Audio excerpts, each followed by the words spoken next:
उम्मीद करता हूँ साथियों आप सभी खुश होंगे, स्वस्थ होंगे, मस्त होंगे। साथियों हम आ चुके हैं फाइनली अपने लेक्चर नंबर 7 पर, यानी कि 7वें लेक्चर पर। किसके? मेटल्स एंड नॉन मेटल्स के पिछले 6 लेक्चर्स हम कंप्लीट कर चुके हैं, जिसमें हम मिनरल्स यानी कि खनिज और अयस्क मैंने पिछले लेक्चर में आपको बताया था, और जो तत्व यानी कि जो मैटर की जो प्योरेस्ट फॉर्म होती है तत्व, और यौगिक यानी कि कंपाउंड्स, एलिमेंट एंड कंपाउंड्स के बीच में हमने डिफरेंस भी डिफाइन किया था। अब हम इस वीडियो में आ चुके हैं गैंग के साथ। किसके साथ? गैंग के साथ। गैंग हमारा थर्ड टर्मोलॉजी, थर्ड हेडिंग है हमारी उस लेक्चर नंबर 7 की। क्या है? गैंग। क्या कहलाती है गैंग? पृथ्वी से जो अर्थ से जो क्या निकलते हैं? खनिज, यानी कि जो मिनरल्स या ओर्स जो होते हैं, खनिज या अयस्क। तो एक ही वर्ड है, लेकिन जो ज़्यादा मात्रा में उसे हम अयस्क बोलेंगे, और जो कम मात्रा में उसे हम क्या बोलेंगे?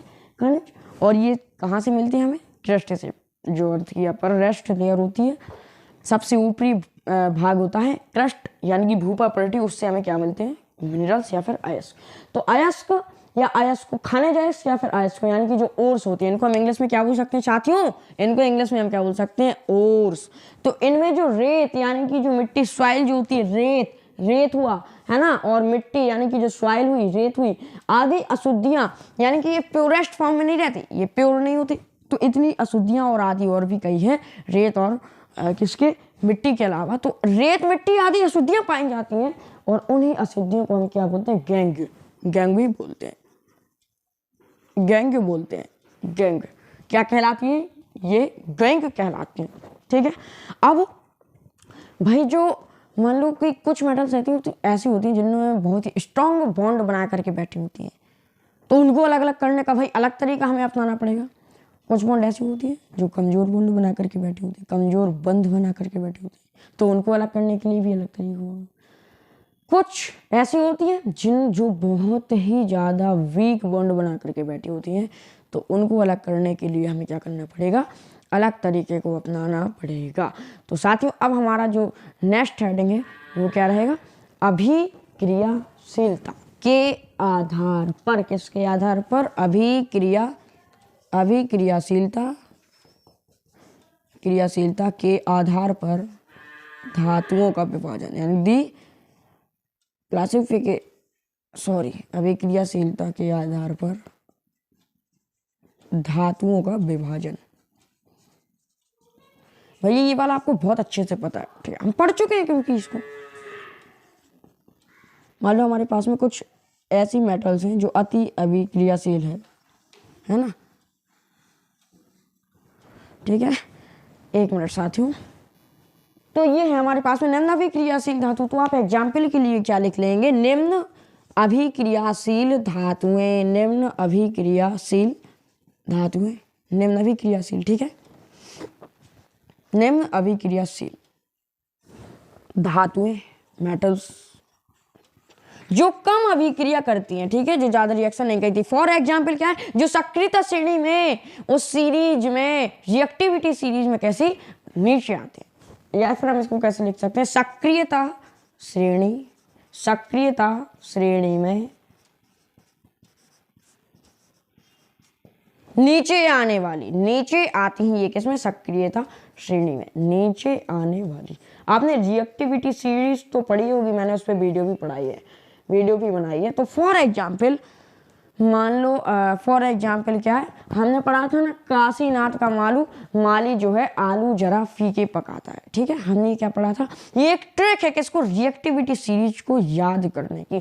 तो हम फटाफट यहाँ बोर्ड को क्लीन करके करते हैं रिएक्टिविटी सीरीज जो है तैयार। ठीक है, तो रिएक्टिविटी सीरीज फ्रेंड्स हम एग्जाम्पल कैसे लें? नीचे आने वाली धातु यहाँ कौन सी रही है? मान लो Hg आ गया, है ना, Ag यानी कि अर्जेंटम, सिल्वर आ गया, Au गोल्ड आ गया, एक्सेट्रा एक्सेट्रा एक्सेट्रा। ठीक है, मरकरी हो गया, प्लेटिनम भी होता है हमारे पास में। तो यहाँ पर कोई ऐसा नहीं है कि सर हाइड्रोजन जो है Hg को Hg को ही बोलते हैं, ठीक है ना। तो हम Cu भी लिख सकते हैं, कॉपर भी हम देख सकते हैं, लेकिन हमने यहाँ पर लिखा नहीं है, लेकिन वो हाइड्रोजन से भी नीचे आता है रिएक्टिविटी सीरीज में। हमारे पास में कैसी मेटल्स है? निम्न अभिक्रियाशील धातुएं। तो भाई यदि इनने बॉन्ड बनाकर भी रखे होंगे तो बहुत ही कच्चे बॉन्ड बना करके रखे होंगे, क्योंकि ये रिएक्टिविटी सीरीज में बहुत ही ज़्यादा नीचे आती हैं। ठीक है, हमने भी आपको अच्छा कॉपर को भी हम इसमें मेंशन कर सकते हैं, इस रिएक्टिविटी सीरीज में, यानी कि जो हमने बनाई है इसमें हम क्या है रिएक्टिविटी सीरीज में कॉपर को भी मेंशन कर सकते हैं। हमारे पास में दूसरा क्या है मध्यम अभिक्रियाशील धातु, मध्यम अभिक्रियाशील धातु, मध्यम अभिक्रियाशील धातु, ना जो तो बहुत ज्यादा अभिक्रियाशील हो ना बहुत ही कम अभिक्रियाशील धातु, जो कहाँ आती है मध्य में आते हैं, सक्रियता श्रेणी में जो बीच में, रिएक्टिविटी सीरीज में जो बीच में अपना स्थान जमाए रखे उन्हें क्या कहते हैं मध्यम अभिक्रियाशील धातु। जैसे कि तो हम यहाँ लिख दें सक्रियता श्रेणी के मध्य में उपस्थित, मध्य में उपस्थित, ठीक है। तो ये क्या है सक्रियता श्रेणी के मध्य में उपस्थित है। तो फॉर एग्जाम्पल क्या होगा भैया हमारे पास में एग्जाम्पल क्या हो सकता है, जिंक ले सकती हैं आप, ठीक है ना, ये भी रिएक्टिविटी सीरीज में बीच में आते हैं। आयरन ले लो Fe, पी भी ले लो, लेड ले लो, है ना, और भी आ सकते हैं। मैग्नीज भी हमारे पास, मैग्नीशियम, मैग्नीज बीच में आ जाएगी, और एसएन भी हमारे पास में बीच में आ जाएगी आदि। अच्छा सक्रियता श्रेणी हमने पढ़ी है अभी पिछले लेक्चर में, उसमें हम लोगों ने मैग्नीज नहीं पढ़ा, टिन नहीं पढ़ा, एसएन, तो ऐसे बहुत सारी धातुएं हैं जो हमने नहीं पढ़ी। तो भैया क्योंकि सक्रियता श्रेणी वैसे और भी लंबी है अभी जो हमने बनाई थी, तो ये बिल्कुल छोटी सी दे रखी थी, क्योंकि अभी हम भी अभी 10th में पढ़ रहे हैं, तो हमें एक छोटी सी रिएक्टिविटी सीरीज दी रखी है एनसीईआरटी की बुक में, है ना। तो ऐसा है, समझ रहे हैं ना आप लोग। और तीसरी जो हमारे पास में कौन सी तरह की धातु हो सकती है, उच्च अभिक्रियाशील धातु, जिसके लिए मुझे करना पड़ेगा क्या, बोर्ड को क्लीन, बोर्ड को किया मैंने क्लीन। और अब जो हमारे पास में थर्ड प्रकार की वो कौन सी है, उच्च अभिक्रियाशील धातुएं, है ना, उच्च अभिक्रियाशील धातु, मतलब 3 होती है तो ये लास्ट वाली है उच्च अभिक्रियाशील धातुएं। तो ये कौन सी होती है भैया हमारे पास में, जो सक्रियता श्रेणी में ऊपर आते हैं, और जो सक्रियता श्रेणी में, जो रिएक्टिविटी सीरीज में, सक्रियता श्रेणी को हम इंग्लिश में क्या बोलते हैं रिएक्टिविटी सीरीज, सक्रियता श्रेणी में ऊपर आती हैं, ऊपर आती हूँ। फॉर एन एग्जाम्पल क्या हो सकता है, पोटेशियम, सोडियम, है ना, potassium, sodium, calcium, magnesium, aluminium, etcetera, मतलब कि एक्सेट्रा। तो हार्ड एंड फास्ट लाइन नहीं है बस, हाँ ये बहुत ज़्यादा रिएक्शन में भयंकर बॉन्ड बनाएगी, कभी भी आपको फ्री स्टेट में नहीं मिलेंगी बस। और ये वाली जो है, जो मैंने आपको बताया था मध्यम अभिक्रियाशील धातु, ये थोड़ी सी कच्चे होंगे, और जो निम्न अभिक्रियाशील धातुओं के बारे में बताया था ये काफ़ी ज़्यादा कच्चे बॉन्ड हमारे पास में क्या है बनाएगी। अब इनकी बहुत ही एक इम्पोर्टेंट चीज़ अपन को लिखनी है, बहुत इम्पोर्टेंट चीज़ अपन को लिखनी है, वो क्या है, इनके नामों के नीचे ही लिखते हैं तो ज़्यादा अच्छा रहेगा। तो जो हमारे पास में निम्न अभिक्रियाशील धातुएं होती हैं ना, जो हमारे पास में ये अधिकतर स्वतंत्र अवस्था में हमारे पास आ जाते हैं, कॉपर और सल्फर और सल्फाइड या फिर ऑक्साइड के अयस्क के रूप में भी पाए जाते हैं। कौन कौन से, कॉपर, सिल्वर, मतलब कि ये किस किस रूप में, सल्फाइड, मतलब कि किस किस रूप में पाए जाते हैं, पहला तो है सल्फाइड रूप में, सल्फाइड, और दूसरा यहाँ पर हमारे पास में क्या था, सल्फाइड, और फिर हमारे पास में दूसरा था या ऑक्साइड, हाँ या ऑक्साइड, या ऑक्साइड, मतलब कि ये 2 स्टेट में एग्जिस्ट कर सकते हैं, ठीक है, 2 फॉर्म में, सल्फाइड फॉर्म में पाए जाएंगे या फिर ऑक्साइड फॉर्म में पाए जाते हैं। देखो भाई समझो आप मैंने क्या कहना चाहता हूँ, मालूम मैंने आपसे कहा ऐसे तो फिर सोना चांदी प्लेटिनम है प्योर मिल जाएगा बिल्कुल स्वतंत्र अवस्था में, कोई दिक्कत वाली बात नहीं है हमारे पास में, ऐसे तो स्वतंत्र अवस्था में मिल जाएगा। लेकिन ये कॉपर हो गया, सिल्वर हो गया, इनका आपको सल्फाइड भी देखने को मिलेगा और ऑक्साइड भी देखने को मिलेगा। मतलब धरती पर ऐसा देखने को मिलेगा कि कॉपर का सल्फाइड Cu2S है, कॉपर का सल्फाइड, इसमें से हमें कॉपर अलग करना है और फिर हम उसका क्या वायर बनाएंगे, वायर क्रिएट करेंगे। जैसे मान लो सल्फाइड है हमारे पास में, ऑक्साइड है, तो कॉपर का ऑक्साइड क्या होगा, कॉपर का ऑक्साइड होगा Cu2 हो जाएगा। ये कॉपर का सल्फाइड है और ये कॉपर का क्या है हमारे पास में, कॉपर का ऑक्साइड है। और यहाँ पे मान लो सिल्वर है तो सिल्वर का भी हमारे पास सल्फाइड मिल जाएगा जैसे कि कॉपर की तरह AgS। तो इस तरह से मान लो इनके हमें सल्फाइड और या फिर हमें ऑक्साइड्स जो कि हमारे पास मिल सकते हैं। अब हम भैया मध्यम की बात करते हैं। तो मध्यम वाले तो मान लो आपको ऐसे मिलेंगे नहीं फोकट बैठे। तो मध्यम वालों का जब आप देखोगे ना तो मध्यम वाले ऑक्साइड, सल्फाइड या कार्बोनेट रूप में मिलते हैं। मध्यम वाले जो है 3 रूप में मिल सकते हैं। पहला रूप या तो संभव है कि वो सल्फाइड फॉर्म में मिले, दूसरा संभव है कि वो ऑक्साइड फॉर्म में मिले, तीसरा रूप या फिर वो कार्बोनेट फॉर्म में अपन को मिल सकते हैं जो मध्यम होते हैं। मध्यम वाले जो सेकंड हमने बताया था ऑक्साइड, या तो ऑक्सीजन से वो जुड़े हुए होंगे या फिर सल्फाइड होंगे हमारे पास में, यानी कि सल्फर से जुड़े हुए होंगे, या फिर आप देखोगे कि वो जो है कार्बोनेट, जैसे मान लो कैल्शियम है, तो मान लो हमें बहुत ही इजीली प्रकृति में कैल्शियम कार्बोनेट मिलता है, बहुत ही, कैल्शियम अलग से नहीं मिलेगा, कैल्शियम कार्बोनेट मिल जाता है, ठीक है। CaCO3 चूना पत्थर हो गया है ना, ऐसे। तो ये हमारे पास में ऑक्साइड, सल्फाइड या कार्बोनेट के रूप में हमने देखा इनको, जो उच्च अभिक्रियाशील हमारे पास में होता है, जो लास्ट हमारे पास में बचा है। सबसे ऊपर जो आती है रिएक्टिविटी सीरीज में, ये हमारे पास में कभी भी स्वतंत्र रूप में देखने को हमारे पास नहीं मिलती है, लेकिन हमने तो मेंशन ही नहीं किया। वो कॉम्प्लिकेटेड हमारे पास में मिनरल यानी कि अयस्क हैं, जिनके सूत्र भी हम यहाँ पर मेंशन नहीं कर रहे, बट हाँ हमें इन दोनों के बारे में थोड़ा अच्छे से पढ़ना है, और इसका तरीका हम लोग थोड़ा इजी भी पढ़ने वाले हैं, ठीक है। तो आई होप कि इतना आप लोगों को समझ में आया होगा कि ये चीज़ हमें कैसे मान लो धरती से मिल रही है और कैसे उनका कुछ ना कुछ प्यूरिफिकेशन होता होगा, परिष्करण। तो उनके लिए हम बेसिक भी पढ़ने वाले हैं और टॉयलेट में थोड़ी इसको बहुत ही एक्स्ट्रा पढ़ाया जाता है ना, ठीक है। तो अब हम करते हैं बोर्ड को क्लीन और बढ़ते हैं अपने नेक्स्ट टॉपिक की तरफ। तो हम नेक्स्ट हेडिंग डालेंगे भैया, जो कि हमारे पास में है धातुओं का निष्कर्षण। कैसे निकालते हैं हम धातुओं को, धातुओं का निष्कर्षण, ठीक है, निष्कर्षण, एक्सट्रैक्शन ऑफ द मेटल। निष्कर्षण को आप इंग्लिश में क्या बोल सकते हो, एक्सट्रैक्शन ऑफ मेटल। एक्सट्रैक्ट करना मतलब कि निकालना मेटल्स, किस में से, अयस्कों, मिनरल्स में से, धातुओं का निष्कर्षण। तो क्या है भी हमारे पास में यहाँ पर देखिए आप लोग, सबसे पहले हमसे जो सबसे नीचे वाली निम्न अभिक्रियाशीलता धातु है ना, जो कि अभी हमने अभी देखा पिछले पार्ट में, उनको देखेंगे हम सबसे पहले कि कैसे उनका निष्कर्षण होता है। तो पहला पॉइंट आप क्या डालेंगे, देखिए उस सक्रियता श्रेणी को मैं RS लिखता हूँ, ठीक है, रिएक्टिविटी सीरीज बस एक बार लिख देता हूँ सक्रियता श्रेणी, ठीक है, फिर हम RS लिखेंगे और आप समझ जाना कि सक्रियता श्रेणी को ही क्या लिखा है हमने इंग्लिश में, RS। तो सक्रियता श्रेणी में नीचे आने वाली धातुओं का, नीचे आने वाली धातुओं का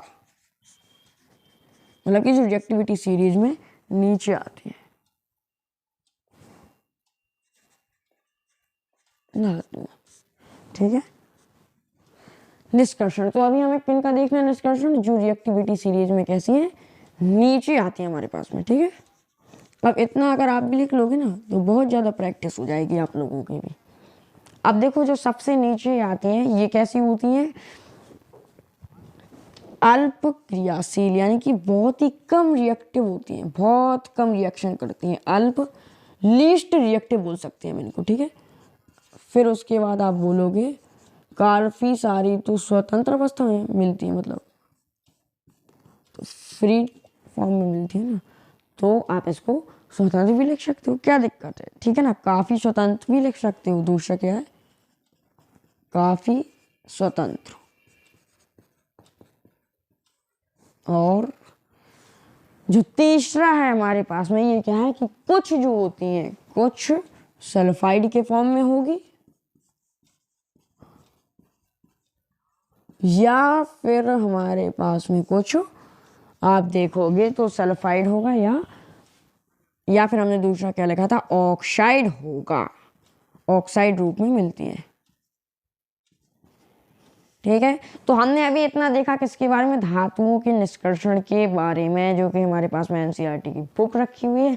और मैं इसमें से हेडिंग देखता जाता हूँ।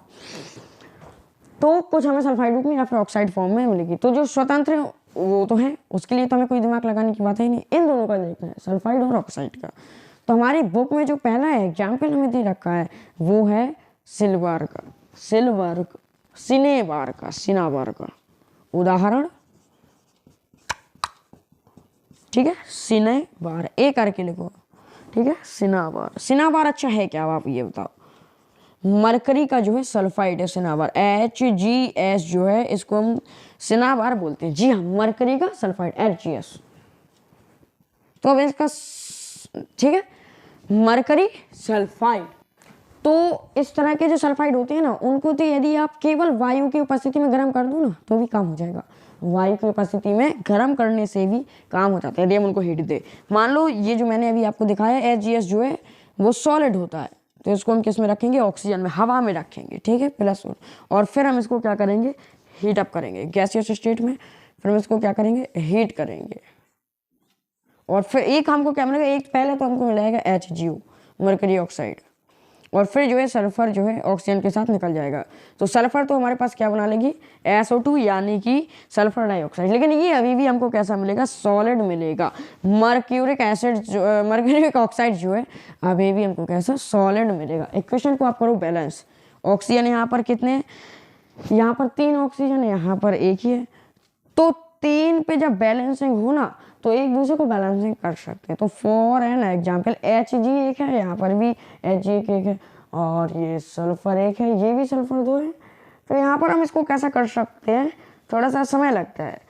3, अच्छा इसकी बैलेंसिंग ऐसी होती है, 3 2 और 2 ऐसे कुछ होता है ना, 2 2 और 4 हो गए, और ये 2, ठीक है। तो ये हमने इसको किया बैलेंस। तो HgO को फिर हम लोग क्या करते हैं, और ज़्यादा अधिक गर्म करते हैं, किसको, मरकरी ऑक्साइड को। तो जब हम इसको और ज़्यादा हीट करेंगे तो फिर हमें क्या मिलेगा कि Hg प्योर अवस्था में अलग हो जाएगा, ठीक है। मरकरी तो मान लो लिक्विड है ना, जो रूम टेम्परेचर पर मान लो लिक्विड अवस्था में रहे, ठीक है, और ये हमारे पास में O2 गैस बाहर आ जाएगी, ठीक है, Hg एंड O2। अच्छा ये चीज़ क्या कहलाती है, सिनाबार, इसका एक नाम तो हो गया सिनाबार। या फिर हम यदि इसका साइंटिफिक नेम देखें जिसको मैं बार बार यूज कर रहा हूँ, वो क्या है, मर्क्यूरिक एसिड। क्या है इसका, मर्क्यूरिक सल्फाइड, मर्क्यूरिक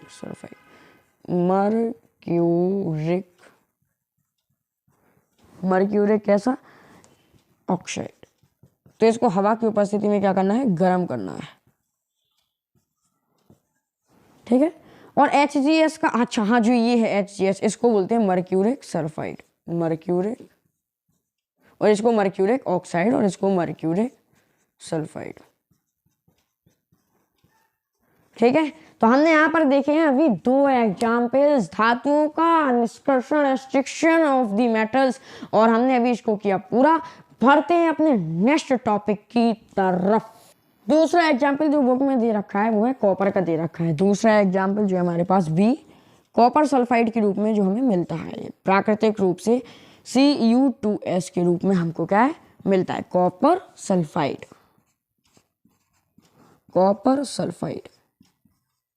देखो ऐसा बोल सकते हैं हम लोग एग्जाम में कि मान लो कॉपर को उसके सल्फाइड से कैसे अलग किया जाए, सल्फाइड से। रासायनिक अभिक्रिया लिखो, 2 नंबर का सवाल पूछा जा सकता है एग्जाम में। अब वहाँ सोच रहे हैं कि क्या करें, ठीक है। तो हम इसको क्या करेंगे, कॉपर सल्फाइड को उठाओ और अगेन ऑक्सीजन के साथ में हमें इसको हीट अप करना पड़ता है। ये तो आपको क्या ठोस मिलेगा, सॉलिड मिलेगा, लेकिन आपको करना है ऑक्सीजन के साथ में गर्म, और हमें क्या मिलेगा, हमें मिलेगा ये Cu2, कॉपर ऑक्साइड बन के अलग हो जाएगा, कॉपर ऑक्साइड बन के क्या ये अलग हो जाएगा, प्लस क्या बना लेगा, ये प्लस सल्फर जो है ऑक्सीजन के साथ में सल्फर डाइऑक्साइड क्या बना लेगा, और ये जो है हमारे पास में कैसी गैसियस होगी, लेकिन ये फिर से हमारे पास ठोस यानी कि सॉलिड होगी, ठीक है। ये हमारे पास में सॉलिड रहेगा Cu2O, और ये सल्फर डाइऑक्साइड जो है गैसियस फॉर्म में बना लेगा। कॉपर कितने यहाँ पर 4 है, यहाँ पर वो 2 2 4, ठीक है। तो इक्वेशन बैलेंस करने का काम आपका है, आप इसको हमें कमेंट में करके बताएंगे। अब अभी हमने पीछे क्या किया था कि जो कॉपर Cu2 है हमारे पास में, कॉपर ऑक्साइड जैसे मान लो, तो हमने यहाँ पर क्या किया था कि यदि ये HgO जब हुआ था, HgO वाला एग्जाम्पल लिया था तो इसको और गर्म किया था तो ये ऑक्साइड बना दिया था। लेकिन यहाँ पर थोड़ा सा चेंज है, तो यहाँ पर आप स्टैंडर्ड लगाइए। यहाँ पर थोड़ा सा फर्क है रिएक्शन में कि Cu2O उस सॉलिड को हम लोग जो है इसके साथ में गर्म कर रहे हैं। किसके साथ में गर्म कर रहे हैं? इसी के साथ में, Cu2S के साथ में, इसी के साथ में गर्म कर रहे हैं। ऐसा इसलिए कर रहे हैं क्योंकि हमें इसके लिए क्या करना है, कुछ बचत करनी है, कुछ इसमें बचाना है, जो कि हम देखेंगे। ठीक है, हमें पता है कि सल्फर और ऑक्सीजन वैसे भी साथ में ही बाहर निकलेंगे। ठीक है, तो सल्फर के सामने फिर से मान लो जो है ऑक्सीजन आओ आओ आओ, फिर से चला जाएगा, ये फिर से चला जाएगा इसके साथ में। ठीक है, तो हम क्या करेंगे यहाँ पर कि इसको जब हम हीट देंगे क्या होगा, इसमें हमारे पास में कॉपर कॉपर अलग हो जाएगा, कॉपर कॉपर अलग हो जाएगा, Cu ठोस। ठीक है, और जो सल्फर के साथ ऑक्सीजन है वो रवाना हो जाएगा, तो हमारा तो काम हो जाएगा भैया। ठीक है, तो यहाँ पर हम कहाँ तक पहुँचे, SO2 और यहाँ पर जो है कॉपर। ठीक है, तो हमने इस रिएक्शन में क्या देखा कि जब हमने Cu2O यानी कि कॉपर ऑक्साइड की फिर से कॉपर Cu2 की Cu2S से क्या करवाई, रिएक्शन, यानी कि कॉपर सल्फाइड और कॉपर ऑक्साइड की म्यूचुअल रिएक्शन करवाई, उसको हीट दी। तो निष्कर्ष क्या निकला हमारे पास में साथियों, हमारे पास में जो निष्कर्ष निकला वो क्या है, Cu यानी कि कॉपर जो कि सॉलिड स्टेट में प्लस SO2 गैस यानी कि सल्फर डाइऑक्साइड, सल्फर डाइऑक्साइड। यदि बैलेंस करने की बात आए तो यहाँ पर हम ऐसा कर सकते हैं, इसको बैलेंस भी कर सकते हैं। अब हर मैं आप ही के ऊपर थोड़ी छोड़ूंगा, है ना, तो यहाँ तो मुझे ही बैलेंस हो गया, सब कुछ हमारे पास में बैलेंस हो गया। अब यहाँ पर हमने इसके साथ में इसको क्यों गर्म किया, इसका रीजन जो है हम अगली वीडियो में डिटेल में देखेंगे। ठीक है, तो अब बढ़ते हैं अपने नेक्स्ट टॉपिक की तरफ। अब हम क्या देखेंगे कि जो रिएक्टिविटी सीरीज में बीच में आती हैं जो मेटल्स, कौन सी मेटल्स, जो रिएक्टिविटी सीरीज में RS में बीच में आने वाली धातुओं का निष्कर्षण, बीच में आने वाली धातुओं का निष्कर्षण, धातुओं का निष्कर्षण। तो जो बीच में आने वाली धातुएं हैं ना, ये मुख्य रूप से किन किन रूपों में पाई जा सकती हैं, तो ये सल्फाइड में भी मिलती हैं, ऑक्साइड में भी मिलती हैं, यहाँ तक कि ये ऑक्साइड में भी मिलती हैं और कार्बोनेट में भी मिलती हैं। ऑक्साइड हो गया है ना, और हमारे पास जो तीसरा है वो हमने आपको बताया था, वो कौन सा है, कार्बोनेट। कार्बोनेट आदि में मिलते हैं, है ना, कार्बोनेट के साथ साथ आदि रूपों में भी मिलती है, आदि। अब आप सोच रहे होंगे कि सल्फाइड तो आपने पढ़ा दिया, फिर दोबारा क्यों रिपीट किया। तो कभी कभी क्या है कि जो अभी हमने क्या पढ़ा था कि जो RS में अभी हम क्या देख रहे हैं, बीच में आने वाली, अब नीचे आने वाली धातुओं के लिए, लेकिन अब हम क्या कर रहे हैं, RS में बीच में आने वालों के लिए, और जो नीचे आने वाली धातुओं के लिए हमने सल्फाइड और ऑक्साइड और कार्बोनेट तीनों का यूज किया था कि तीनों रूपों में पाई जाती हैं। उनका बंध इतना कमजोर होता है कि बनते ही टूट जाता है, लेकिन अब हम क्या पढ़ रहे हैं, बीच में आने वाली धातुओं का निष्कर्षण, यानी कि जो बीच में आते हैं, इनका बंध कितना भी कमजोर हो, उनके कंपैरिजन में तो इनका बॉन्ड जो है स्ट्रांग होगा ही, जो रिएक्टिविटी सीरीज में नीचे आती हैं, ठीक है, रूपों में पाई जाती हैं। ठीक है, तो हम स्टार्ट कर रहे हैं। ठीक है, तो भैया बंध तो कच्चा ही हमने क्या देखा, तो पक्का बंध किससे, पक्का बंध है हमारे पास धातुओं का निष्कर्षण। जो एक तो वो है जो उच्च आती हैं, जो उच्च मान लो है उच्च में आने वाली, और एक है बीच में आने वाली। ठीक है, तो बुक में आप देखेंगे, जब हमें बुक में जो है आयरन हो गया, इसका एग्जाम्पल जिंक हो गया, लेड हो गया, आयरन जिंक लेड कॉपर, ठीक है ना, तो कॉपर हो गया, तो कॉपर तो यहाँ पर भी था और कॉपर यहाँ पर भी होगा, तो इसके एग्जाम्पल्स हमारे पास में क्या क्या हो सकते हैं, आयरन हो गया, मान लो जिंक हो गया, कॉपर हो गया हमारे पास में, और कौन कौन से हमारे पास में, लेड हो गया, पीवी आदि, एक्सेट्रा एक्सेट्रा।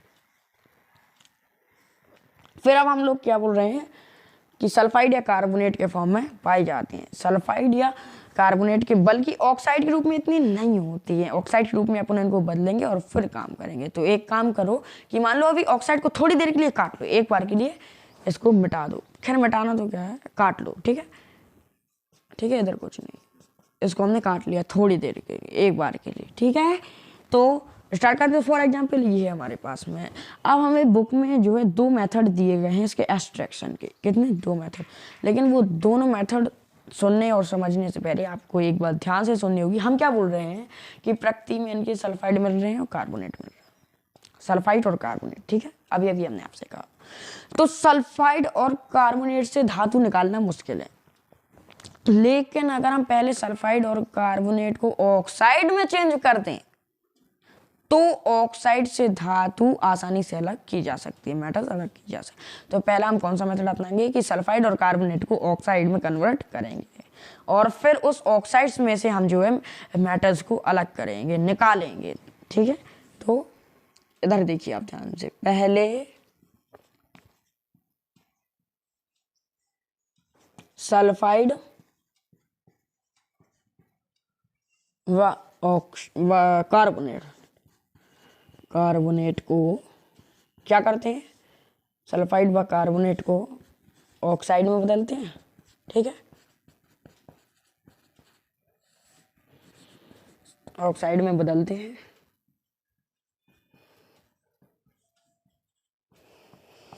और फिर उसको हम लोग किस में बदलते हैं, ऑक्सीजन में बदलते हैं।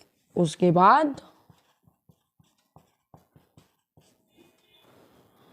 बाद क्या करते हैं हम लोग, ऑक्सीजन में बदलते हैं, या फिर हम देख सकते हैं ऑक्साइड से धातु को प्राप्त करते हैं, धातु को यानी कि मेटल को प्राप्त करते हैं। तो भैया इसने बिल्कुल सही बोला है कि पहले हम सल्फाइड और कार्बोनेट को ऑक्साइड में कन्वर्ट करेंगे और फिर उसको ऑक्साइड में बदलेंगे। समझ में आई ना सबको, ठीक है, क्योंकि ये थोड़ा आसान प्रोसेस हो जाएगा हमारे पास में, ठीक है। तो इसके लिए हमारे पास में 2 मेथड्स हैं और ये विश्वविख्यात मेथड है, विश्वविख्यात मेथड है। पहला कौन सा है, पहला है हमारे पास में भारजन, तो उसके लिए कहते हैं बोर्ड को क्लीन। उन दोनों मेथड में से हमारे पास जो पहला मेथड है वो क्या है, भारजन, भारजन, या जिसको हम इंग्लिश में क्या बोल सकते हैं, कैल्सिनेशन। क्या बोल सकते हैं हम इंग्लिश में उसको, कैल्सिनेशन। भाई इसमें पहला हमें पढ़ना है भर्जन, दूसरा पढ़ना है अपन को निस्तापन या फिर रोस्टिंग।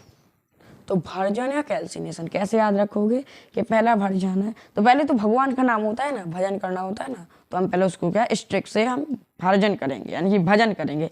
तो भजन में हम लोग क्या करेंगे कि जो हमारे पास में सल्फाइड होता है उसको ऑक्साइड में कन्वर्ट करेंगे, उसको ऑक्साइड में कन्वर्ट करेंगे, ठीक है। इसमें हम क्या करते हैं, भर्जन में धातु सल्फाइड को धातु ऑक्साइड में कन्वर्ट करते हैं। ठीक, अब कैसे करते हैं वो देखेंगे। अभी इसको हम क्या लिख सकते थे, शॉर्ट करते तो मैग्नीशियम, एक मिनट, धातु, अच्छा इसको हम MS लिख सकते हैं, मेटेलिक सल्फाइड। किसको बदल रहे हैं, टू धातु ऑक्साइड में बदलते हैं, ठीक है, बदलते हैं। इस पर आप, ठीक है, ये क्या है, धातु ऑक्साइड, मेटालिक ऑक्साइड है, ठीक है, मेटालिक ऑक्साइड। ओ धातु ऑक्साइड क्या है, मेटल के धातु के ऑक्साइड। अच्छा जो इनकी संख्या होगी वो क्या होगी हमें नहीं पता, ये कैसे जोड़े होंगे, ठीक है। तो हम MXY या M2Y, ठीक है, तो MS2 MO में बदलते हैं। तो धातु जो है मान लो ZN2 हुई, ZN2S हुई, या ऐसा कुछ है मान लो, तो हमारे पास में ऑक्सीजन 2 है, तो ऐसा कुछ देख सकते हैं हम, ठीक है। तो भर्जन में हमें क्या करना है, भर्जन में करना क्या होता है कि फॉर एग्जाम्पल, पहले एग्जाम्पल की बात करें, एग्जाम्पल है हमारे पास में, हम लेते हैं जिंक सल्फाइड। मैंने पहले ही बोल दिया था इसलिए आप कंफ्यूज हो रहे होंगे क्या बके जा रहे हो। इसको हम क्या करते हैं, वायु की उपस्थिति में गर्म करते हैं। जिंक सल्फाइड जो होता है ZNS सॉलिड, इसको वायु की उपस्थिति में क्या करते हैं, गर्म करते हैं, ठीक है। वायु की उपस्थिति में, ज्यादा हवा की उपस्थिति में क्या करते हैं, गर्म करते हैं। अधिक वायु की उपस्थिति में ZnS को, यहाँ पर वायु चाहिए होती है, यहाँ पर वायु क्या चाहिए, ठीक है। तो डेल्टा, तो इसको अपन क्या करेंगे, हीट करेंगे। किसको हीट करेंगे, इसको हीट करेंगे। तो सिंपल में क्या बनेगा हमारे पास में, जिंक ऑक्साइड हमारे पास में अलग हो जाएगा और सल्फर डाइऑक्साइड हमारे पास में गैस हमेशा की तरह बनकर अलग हो जाएगी, ठीक है। तो क्या बना, ZnO जो है सॉलिड है। सेम रिएक्शन बैलेंस होगी, 2 3 2 2, ठीक है। तो हमने ये देखा, तो हमारे पास हमने क्या देखा, भारजन धातु ऑक्साइड को, धातु सल्फाइड को इसने क्या किया, धातु ऑक्साइड में बदल दिया। तो सबसे पहले आप इसका डेफिनेशन ही लिखिए कि भारजन में यानी कि कैल्सिनेशन में, भारजन में क्या होता है, धातु सल्फाइड को, वैसे एक बार लिख तो दिया था, फिर से लिख देते हैं, क्या जा रहा, धातु सल्फाइड को, इसके लिए हमने शब्द क्या काम में लिया है, अधिक वायु की उपस्थिति में अधिक ताप पर गर्म करने पर, अधिक वायु की उपस्थिति में अधिक वायु की उपस्थिति में, यानी कि जब एयर की ज्यादा प्रेजेंस होगी, उपस्थिति में अधिक ताप पर, यानी कि बहुत अधिक टेम्परेचर पर गर्म करने पर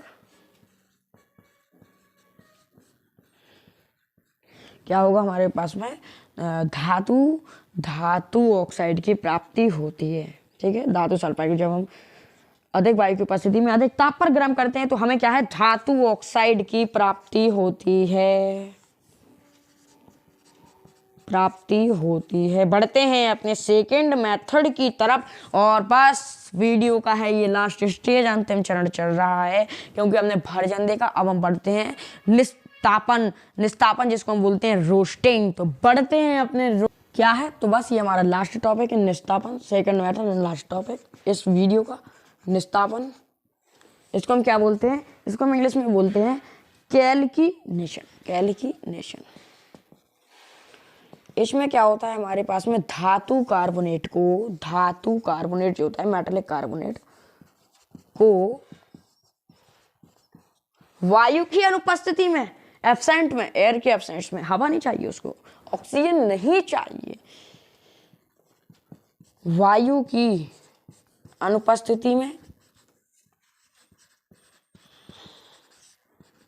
या फिर सीमित वायु, लिमिटेड अमाउंट होगी किसकी, एयर की, तो वायु की अनुपस्थिति में किसको, धातु कार्बोनेट को उच्च ताप पर या अधिक ताप पर, उच्च ताप पर या फिर अधिक ताप पर गर्म करने पर हमें क्या मिलता है, गर्म करने पर क्या मिलता है हमारे पास में, सेम धातु ऑक्साइड, बिल्कुल सेम है, क्या मिलता है, धातु। प्रोडक्ट तो दोनों में भी ये सेम रहेगा, भर्जन में भी था और निष्पादन में भी है। ये इसको है ना, अपन लोग अनुपस्थिति में भी ना लिख के अपन क्या लिखेंगे, सीमित मात्रा में, लिमिटेड अमाउंट में, सीमित मात्रा में वायु की सीमित मात्रा में, ठीक है। तो क्या है भी हमारे पास में इसका एग्जाम्पल, मान लो कैल्शियम दे रखा है, क्या इसमें अपन को जिंक कार्बोनेट दे रखा है, ZnCO3। तो ये कैसा है हमारे पास में, सॉलिड।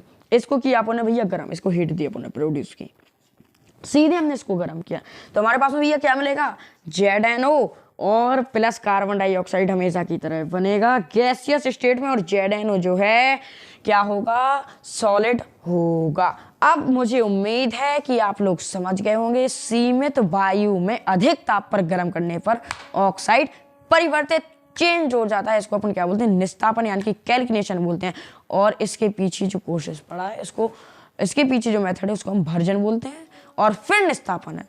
अच्छा, इसको हम कैसे बोल सकते हैं, भर्जन को मतलब ये याद करने का तरीका क्या है कि पहले भर्जन आएगा और फिर निस्तापन आएगा। तो ये अपन तरीका अपना सकते हैं कि भर्जन यानी कि भजन, पहले भगवान का भजन और फिर निस्तापन यानी कि कैल्किनेशन, ठीक है। तो अब हमने इतनी चीज़ें आज देखी आज के लेक्चर में। सो साथियों, अब हमारा हुआ वीडियो पूरी। तो साथियों आज के लेक्चर में इतना ही। हमने देखा धातुओं का निष्कर्षण यानी कि एक्सट्रैक्शन कैसे होता है। मिलते हैं अपने लेक्चर नंबर 8 के साथ, और वो हमारा लास्ट लेक्चर होगा इस लेक्चर का भी, और इसके बाद हमारे आएंगे क्वेश्चंस, एक्सरसाइज क्वेश्चंस। सो आज के लेक्चर में इतना ही। मिलते हैं नेक्स्ट लेक्चर नंबर 8 में। तब तक कि आप स्वस्थ रहिए, घर पर रहिए, मस्त रहिए, खुश रहिए, और हाँ, जाते जाते एक पॉजिटिव डोज जरूर लेते जाइए। सफलता की यात्रा में धूप का बहुत महत्व है, क्योंकि छांव मिलते ही कदम रुकने लगते हैं। नमस्कार।